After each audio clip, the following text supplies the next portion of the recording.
ಎಲ್ಲರಿಗೂ ನಮಸ್ಕಾರ. ನವರಾತ್ರಿಯ ಈ ಸರಣಿಗೆ ಸ್ವಾಗತ. ಇಂದು ನಾವು ಮಾತಾಡೋದು ಮಾ ಕಾತ್ಯಾಯನಿಯ ಬಗ್ಗೆ. ಇವಳು ಧೈರ್ಯ ಮತ್ತು ಕ್ರಿಯೆಯ ದೇವತೆ ಅಂತಾನೆ ಪ್ರಸಿದ್ಧ. ಬನ್ನಿ ಇವಳ ಕಥೆಯನ್ನ ನೋಡೋಣ. ಕಾತ್ಯಾಯನಿಯನ್ನ ಕೇವಲ ಒಬ್ಬ ದೇವತೆ ಅಂತ ನೋಡೋದಕ್ಕಿಂತ ಅವಳನ್ನ ಒಂದು ಶಕ್ತಿಯ ರೂಪದಲ್ಲಿ ಅರ್ಥ ಮಾಡ್ಕೋಬೇಕು. ಯಾವಾಗ ಸತ್ಯ ಧರ್ಮಕ್ಕೆ ತೊಂದರೆ ಬರುತ್ತೋ ಅದನ್ನ ರಕ್ಷಣೆ ಮಾಡೋಕೆ ಹುಟ್ಟಿಬರೋ ಶಕ್ತಿನೇ ಕಾತ್ಯಾಯನಿ. ಇದೊಂಥರ ದೈವಿಕ ನ್ಯಾಯದ ಪ್ರತೀಕ ಅಂತ ಹೇಳ್ಬೋದು. ಸರಿ, ಹಾಗಾದ್ರೆ ಅವಳನ್ನ ಯಾಕೆ ಧೈರ್ಯದ ದೇವತೆ ಅಂತ ಕರೀತಾರೆ? ಇದ್ರ ಹಿಂದೆ ಇರೋ ಕಾರಣ ಏನು? ಬನ್ನಿ ಅದರ ಬಗ್ಗೆನೇ ಈಗ ಮಾತಾಡೋಣ. ನೋಡಿ, ನವರಾತ್ರಿಯ 6ನೇ ದಿನ ಪೂರ್ತಿಯಾಗಿ ಮಾ ಕಾತ್ಯಾಯನಿಗೆ ಮೀಸಲು. ದುರ್ಗಾದೇವಿಯ ಹಲವಾರು ರೂಪಗಳಲ್ಲಿ ಇದು ಅತ್ಯಂತ ಉಗ್ರ ಯೋಧ ಸ್ವರೂಪ ಅಂತಾನೆ ಹೇಳ್ತಾರೆ. ಅಂದ್ರೆ ಅನ್ಯಾಯದ ವಿರುದ್ಧ ಹೋರಾಡೋ ಒಂದು ಪ್ರಚಂಡ ಶಕ್ತಿಯವಳು. ಅದಕ್ಕೆ ಅವಳನ್ನ ಆ ದಿನ ವಿಶೇಷವಾಗಿ ಪೂಜೆ ಮಾಡೋದು. ಅಂದ್ಹಾಗೆ ಕಾತ್ಯಾಯನಿಯ ಅವತಾರದ ಹಿಂದೆ ಒಂದಲ್ಲ 2 ಕಥೆಗಳಿವೆ. ಈ 2 ಕಥೆಗಳು ಸೇರ್ಕೊಂಡಾಗ ಅವಳ ಮಹತ್ವ ಇನ್ನೂ ಹೆಚ್ಚಾಗತ್ತೆ. ತುಂಬಾನೇ ಇಂಟ್ರೆಸ್ಟಿಂಗ್ ಆಗಿದೆ, ಕೇಳೋಣ ಬನ್ನಿ. ಮೊದಲನೇ ಕಥೆ ಅವಳ ಹೆಸರಿಗೆ ಸಂಬಂಧಿಸಿದ್ದು. ಕಾತ್ಯಾಯನ ಅಂತ ಒಬ್ಬ ಮಹರ್ಷಿ ಇದ್ರು. ಸಾಕ್ಷಾತ್ ಆದಿಶಕ್ತಿನೇ ತನಗೆ ಮಗಳಾಗಿ ಹುಟ್ಟಬೇಕು ಅನ್ನೋದು ಅವರ ಮಹದಾಸೆ. ಅದಕ್ಕೋಸ್ಕರ ಅವರು ತುಂಬಾನೇ ಕಠಿಣವಾದ ತಪಸ್ಸನ್ನ ಮಾಡ್ತಾರೆ. ಅವರ ಆ ಭಕ್ತಿಗೆ ಮೆಚ್ಚಿದ ದೇವತೆ ಅವಳ ಮಗಳಾಗಿ ಅವತರಿಸ್ತಾಳೆ. ಕಾತ್ಯಾಯನಿ ಋಷಿಯ ಮಗಳಾದ ಕಾರಣ ಅವಳಿಗೆ ಕಾತ್ಯಾಯಿನಿ ಅಂತ ಹೆಸರು ಬಂತು. ಆದ್ರೆ ಅವಳ ಅವತಾರಕ್ಕೆ ಇನ್ನೊಂದು ಮುಖ್ಯವಾದ, ಅಷ್ಟೇ ಡ್ರಮ್ಯಾಟಿಕ್ ಆದ ಕಾರಣವೂ ಇದೆ. ಮಹಿಷಾಸುರ ಅನ್ನೋ ರಾಕ್ಷಸನ ಹಾವಳಿ ವಿಪರೀತ ಆಗಿತ್ತು. ಇಡೀ ಬ್ರಹ್ಮಾಂಡವನ್ನೇ ತನ್ನ ಕಂಟ್ರೋಲಿಗೆ ತಗೊಂಡ್ಬಿಟ್ಟಿದ್ದ.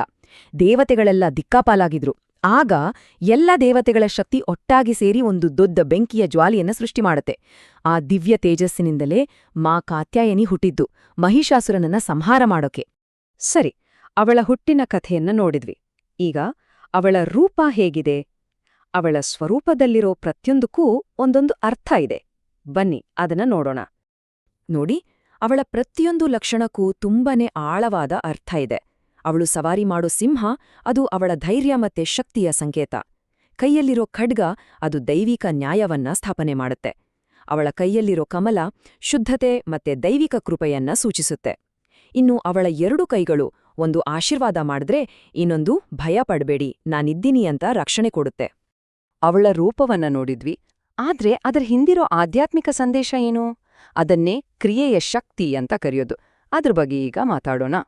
ಕಾತ್ಯಾಯನಿ ನಮ್ಗೆ ಹೇಳೋದು ಒಂದೇ, ಕೇವಲ ನಂಬಿಕೆ ಇಟ್ರೆ ಸಾಲ್ದು, ಅದಕ್ಕೆ ತಕ್ಕಂತೆ ಧೈರ್ಯದಿಂದ ಕೆಲ್ಸಾನೂ ಮಾಡ್ಬೇಕು.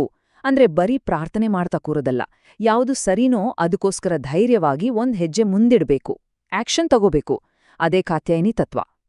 ಅಂದ್ರೆ ನೋಡಿ, ಆಂತರಿಕ ಶಕ್ತಿ, ದೃಢ ಸಂಕಲ್ಪ, ಅನ್ಯಾಯದ ವಿರುದ್ಧ ಧ್ವನಿ ಎತ್ತೋದು, ಕಷ್ಟದ ಪರಿಸ್ಥಿತಿಯಲ್ಲೂ ಆತ್ಮವಿಶ್ವಾಸ ಕಳಕೊಳ್ಳದೇ ಇರೋದು, ಇದೆಲ್ಲ ಕಾತ್ಯಾಯನಿ ಪ್ರತಿನಿಧಿಸೋ ಗುಣಗಳು. ಇವು ಕೇವಲ ಪೂಜೆ ಮಾಡೋಕೆ ಸೀಮಿತ ಅಲ್ಲ, ನಮ್ಮ ದೈನಂದಿನ ಜೀವನದಲ್ಲಿ ನಾವು ಅಳವಡಿಸ್ಕೊಳ್ಬೇಕಾದ ಪಾಠಗಳು. ಹಾಗಾದ್ರೆ ನವರಾತ್ರಿಯ ಈ 6ನೇ ದಿನದ ಪೂಜೆಗೆ ಇಷ್ಟೊಂದು ಮಹತ್ವ ಯಾಕೆ? ಭಕ್ತರು ಆ ದಿನ ಕಾತ್ಯಾಯಿನಿಯನ್ನ ಹೇಗೆ ಪೂಜೆ ಮಾಡ್ತಾರೆ? ಅವಳಿಂದ ಯಾವೆಲ್ಲ ಆಶೀರ್ವಾದಗಳನ್ನ ಕೇಳ್ತಾರೆ? ಬನ್ನಿ ತಿಳ್ಕೊಳ್ಳೋಣ. ಈ 6ನೇ ದಿನಕ್ಕೆ ಒಂದು ವಿಶೇಷ ಬಣ್ಣ ಇದೆ, ಅದು ಹಳದಿ. ಈ ಬಣ್ಣ ಆಶಾವಾದ, ಹೊಸ ಶಕ್ತಿ ಮತ್ತೆ ಪಾಸಿಟಿವಿಟಿಯ ಸಂಕೇತ. ಅದಕ್ಕೆ ಆ ದಿನ ಸಾಧ್ಯವಾದ್ರೆ ಹಳದಿ ಬಣ್ಣದ ಬಟ್ಟೆ ಹಾಕೋದು ಒಂದು ಸಂಪ್ರದಾಯ.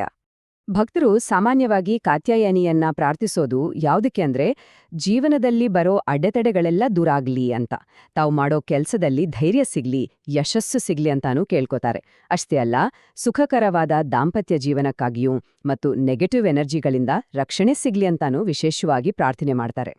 ಸರಿ, ಈ ಎಲ್ಲ ವಿವರಣೆಯ ಕೊನೆಯಲ್ಲಿ ನಾವೆಲ್ಲರೂ ಯೋಚನೆ ಮಾಡಬೇಕಾದ ಒಂದು ಪ್ರಶ್ನೆ.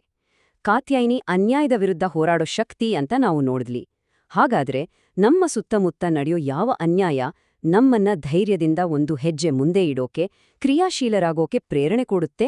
ಸ್ವಲ್ಪ ಯೋಚನೆ ಮಾಡಿ ನೋಡಿ.